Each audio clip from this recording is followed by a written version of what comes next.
Hey everyone, welcome! Today we're diving headfirst into Yellowstone National Park. It's this incredible place where raw volcanic power meets thriving wildlife. We're going to explore the amazing science that makes Yellowstone tick and, importantly, give you the lowdown on how to plan your own trip to see it all safely and smartly. Wow, right? Just take a look at this. Grand Prismatic Spring. It gives you a taste of the almost otherworldly beauty you'll find in Yellowstone. You know, this place was set aside way back in 1872, making it the world's first national park. And the main reason? These mind-blowing geological wonders. It's literally a landscape bubbling with energy. Okay, here's how we'll break it down. First, Yellowstone as a land of wonders. Then, we'll peek at the fiery heart underneath it all. After that, the famous geysers, springs, and those wild colors. We'll see where the science happens right in front of you, and wrap up with how to explore Yellowstone smart and safe. All right, Section 1, Land of Wonders. We're talking about discovering a true geological marvel that's just bursting with life. You know, people have been connected to this land for a long time, over 11,000 years of Native American presence. Then came 1872, a huge moment when it became the first national park. Management has changed hands over the years. The U.S. Army ran it for a while, cars were allowed in 1915, then the National Park Service took over in 1916. And ecologically, big things happened too, like bringing wolves back in 1995. It's a place with deep roots and it's always evolving. Moving on to Section 2, the fiery heart below. Let's dig into what's really driving all this activity. The massive volcanic system, the supervolcano deep beneath the surface. So a huge part of Yellowstone actually sits inside this giant feature called the Yellowstone caldera. Imagine a massive depression in the ground, roughly 30 by 45 miles across. It's what's left from an absolutely enormous volcanic eruption about 640,000 years ago. But here's the kicker, the gigantic magma chamber underneath. It's not dormant. It's still very much active today. And because that pool of molten rock, that magma, is relatively close to the surface compared to other places on Earth, its heat has a much bigger impact up here. That closeness is what makes Yellowstone one of the most geologically active, dynamic spots on the planet. It's the engine driving pretty much everything spectacular you see. The geysers, the hot springs, the whole shebang. Which brings us nicely to Section 3, geysers, springs, and those wild colors. This is where that intense underground heat meets water, creating Yellowstone's signature hydrothermal features. Get ready for this number. Yellowstone has more than 10,000 individual hydrothermal features. 10,000. That's the biggest concentration anywhere on Earth, by far. It's just incredible, isn't it? All packed into one park. So what exactly counts as a hydrothermal feature? Well, basically, it's anything you see on the surface that's caused by water heated deep underground. We're talking bubbling mud pots, those hissing steam vents called fumaroles, colorful hot springs, and, yeah, the geysers. And the heat is intense. Take North Geyser Basin. It's the hottest and oldest thermal area, and they've measured temperatures down below hitting a scorching 459 degrees Fahrenheit. Whoa. Now, the real superstars for many visitors are the geysers.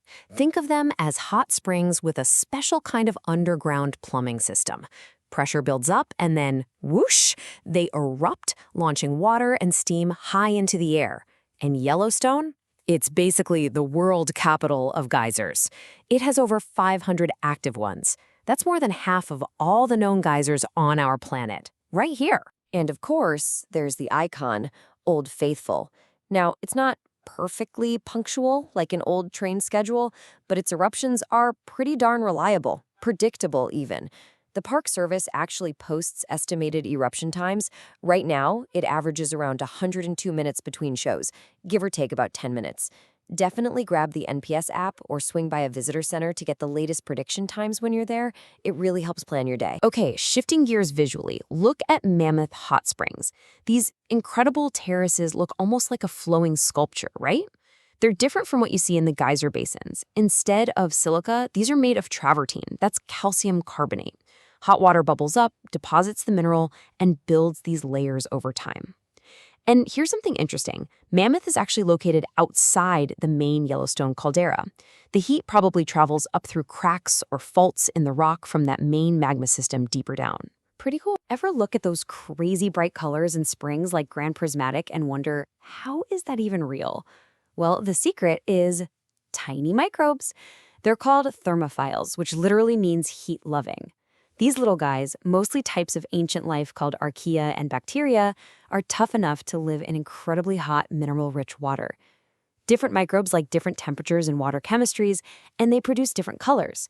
So they're essentially painting the landscape with life. Amazing. Section 4 is where we put it all together, where science comes alive.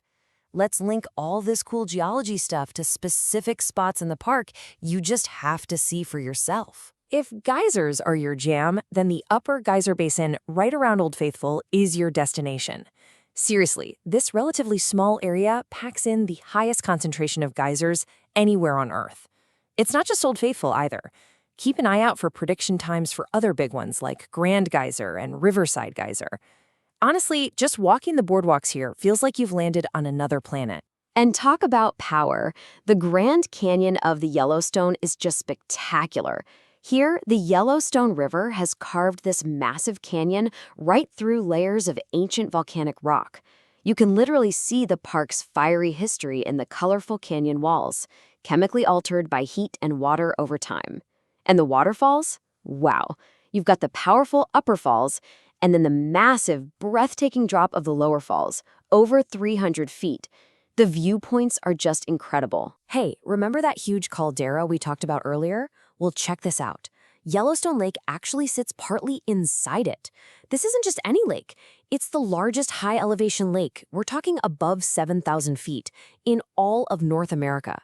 And the geology doesn't stop at the shoreline. Scientists have found active hydrothermal vents on the lake bottom and even these weird underwater chimney-like structures called siliceous spires. There's volcanic action happening right under the water. Now, all this amazing geology, the volcanic landscape, the vast open spaces carved out over millennia, creates the perfect habitat for an unbelievable array of wildlife. Yellowstone is famous for it. If you want the best chances for wildlife spotting, you gotta head to the big, wide-open valleys like Lamar Valley and Hayden Valley. You'll see huge herds of bison, tons of elk, and if you spend some time looking, maybe, just maybe, you'll spot wolves or bears. It's all part of this incredible protected ecosystem shaped by the land itself. Okay, last but definitely not least, Section 5. Explore Yellowstone smart and safe. Knowing the science is awesome, but experiencing this powerful place safely and with respect, that's absolutely crucial. So, are you getting excited to see all this for yourself? Yellowstone is truly unforgettable. But to make the most of your trip, and more importantly, to stay safe, a little planning goes a long way. Let's cover the key things you need to know. First things first, plan ahead. Your trip really starts before you even leave home. Make the official Yellowstone website, nps.gov/yell, your best friend, and definitely download the NPS app. These are the places for up-to-the-minute info on alerts, road closures, what's open, ranger programs, everything. Remember, roads close for winter, usually starting around early November, and they open back up gradually in the spring, usually late April into May. Always expect potential delays from weather or roadwork. Here's a big one. Yellowstone is super popular. You need to book your lodging or campsites way in advance, like months, maybe even a year out. Seriously. And finally, you'll need an entrance pass, either the standard $35 weekly pass per vehicle, or think about getting the America the Beautiful pass if you visit other national parks too. Okay, wildlife safety. This is non-negotiable. Know these distances by heart. For bears and wolves, you need to stay at least 100 yards away. Think of a football field. That's the kind of distance we're talking about. For all other animals, including bison and elk, and listen, bison injure more people than bears do. Keep a minimum distance of 25 yards. When you spot wildlife, use the designated pullouts along the road. Never, ever stop in the middle of the road or block traffic. These are wild animals, folks. They're unpredictable, and giving them space is key for everyone's safety. All right, let's hammer home a few more essential safety rules. When you're in the thermal areas, the geyser basins, hot springs, stay on the boardwalks or marked trails. No exceptions. The ground around these features can look solid, but it might be just a thin crust over dangerously hot water or mud. It's incredibly dangerous for you, and walking off trail damages these fragile natural wonders. Also, never ever feed or try to get close to any wildlife. It's bad for them, it's dangerous for you, and it's illegal. And remember, this is bear country. The best practices? Hike with other people. Make noise now and then. Talk, clap, sing, let bears know you're coming. Carry bear spray where you can easily reach it. And, this is critical, know how to use it correctly before you need it. Practice. And always store your food securely so you don't attract bears or other critters. You know, a sight like this, these massive bison just casually walking through a steaming landscape, it really sums up Yellowstone, doesn't it? It's wild, it's powerful, it's constantly changing. It's a powerful reminder of the untamed nature you get to experience here. So there you have it. Yellowstone really is this incredible living laboratory, a place that's always in motion, sometimes even a bit dangerous, and truly a treasure for the whole world. We all have a part to play in protecting it.